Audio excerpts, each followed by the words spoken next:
My father was never one to complain. On the morning of the day he died, an ulcer he'd suffered from for years ruptured and began to bleed. The coroner said that the end would have been painless, that as he died, he would have just felt more and more lightheaded. He was lying. By any other account, when blood, bile, and bacteria begin to leak in the abdominal cavity, you feel as if a knife had been stabbed into your gut. But my father took his bleeding, dying body through his entire work shift, 7 in the morning till 7 at night. And then on the way home, finally willing to succumb to the pain, he parked on the side of the road. He bought a brand new Chevy Impala 6 months ago. He loved that car. His favorite feature was a built-in phone that could be activated just by saying, dial. Another feature of the car could get you in contact with emergency services. All you had to do was press a red button and say, help. But my father sat there and did nothing. According to the book Save the Males, this generation of men, my current generation, is weak and in need of a swift kick in the pants. This era of emotional support animals and a soft, gentle sod isn't working. What happened to the man's man, the Chuck Norrises and the John Waynes of the world, men who really knew how to just swallow down their pain by will boast? Growing up, I thought he was unbreakable. My brother and Rory and I would wrestle him on the carpet, and we could never hurt him. One time he was out sawing old railway ties, and he cut his hand open with his saw and then just continued his day as if it was something unconnected to him. He would pick up hot saucepans by their bare handles, and on the coldest Wisconsin winter days, he'd go outside with no gloves on. Freeze him, burn him, cut him, kiss him. He wouldn't even flinch. His schoolboy days were litanies of brutality. In high school, he played rugby, and one time he was sent sprawling by a rough tackle. He hobbled to the sideline, clutching his leg. Doctor came over, fingered his leg a little bit, and said, you're fine, get back in there. It wasn't until after the game that the doctor came back to him and said, get to the hospital, you've got a broken leg. My father thought this story was hilarious, and so did I. I know the moral of the story was not that winners could suffer through their pain and losers couldn't. It was that showing your pain was a choice. But now I don't laugh. I think about his refusal throughout life to see a doctor, any doctor, not our family physician, not a specialist for his rotten gut, and certainly not a therapist for his grief-stricken heart. Too tough, too proud, too stubborn, too ashamed to entrust anyone else with his suffering. Dad liked to roughhouse on the carpet. He chased me around the living room, and when he caught me, he'd twist my arm and say, that didn't hurt. He'd twist it harder and say, that didn't hurt, did it? I just clenched my teeth and shook my head.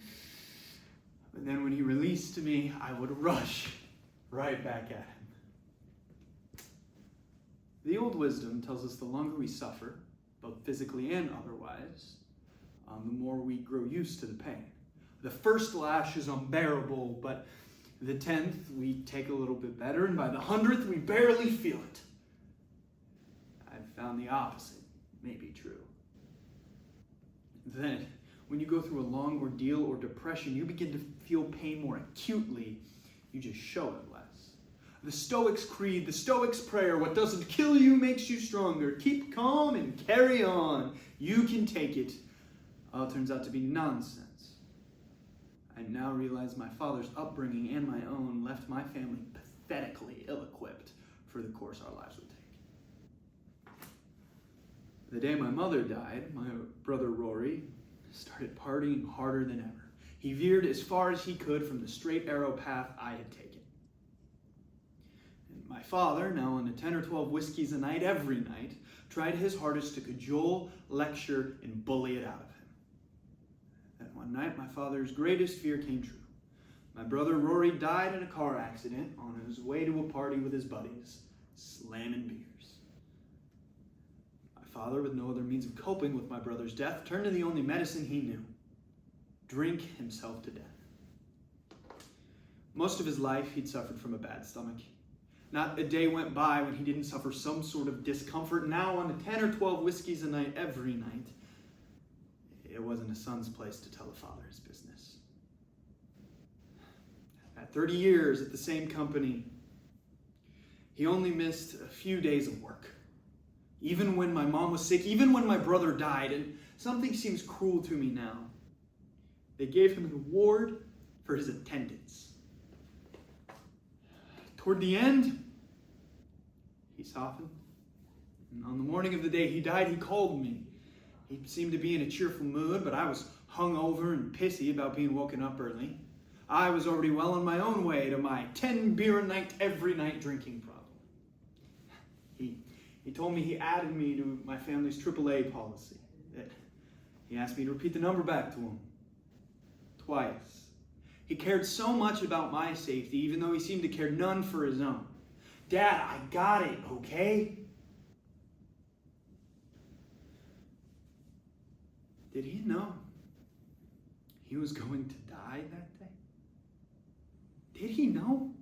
He must have known something was wrong, seriously wrong. My gosh, the self-control. He probably went to go throw up a few times before calling me, no doubt. Phone call consisting of nothing but small talk, and we were talking about the weather. If I had known that that would be the last conversation we'd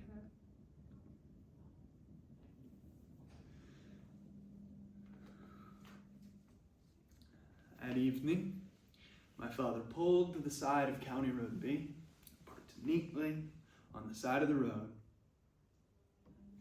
turned off the car, sat there, staring up at that red button. And all these years later, I don't understand why he didn't just reach up, press it, and say, help. Help. My father taught me that the worst, the most pitiful thing you can do in life was indulge your pain. You swallow it down, you don't write about it, you certainly don't talk about it. His methods killed him. But he did with his life only what he knew how to do, only what he had been taught to do.